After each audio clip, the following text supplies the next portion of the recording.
তুমি বায়না করেছিলে ভালোবাসতেই হবে, আমি ভালোবাসলাম। সবকিছু উজাড় করে দেওয়ার পর আমি যখন বায়না করলাম থেকে যাও, ঠিক তখনই তুমি আকাশের মতো রং বদলালে, থেকে যেতে আর পারলে না। কোনো কিছু না ভেবেই অমনি তুমি চলে গেলে চোখের সীমানা ছাড়িয়ে, একবার পিছু ফিরেও দেখলে না। আমার হাসি, আমার কান্না, সব কিছুই যে তোমায় ঘিরেছিল, সেই তুমি চলে গেলে আমি কেমন করে থাকব, একবারও সেই কথা ভাবলে না।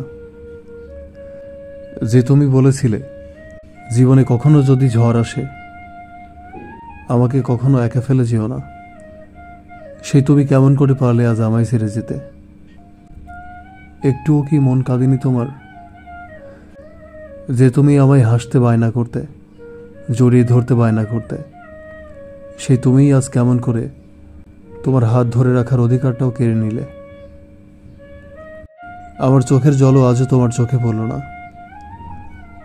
তাহলে কি সম্পর্ক পুরনো হলে সহস্র আবেগ অনুভূতিতে মিশে থাকা ভালোবাসা এভাবেই দীর্ঘশ্বাস হয়ে যায়? নাকি তোমার মতো মুখোশধারী ভালোবাসার মানুষ বায়না করে ভালোবাসা পাবার পর আয়না হয়ে যায়?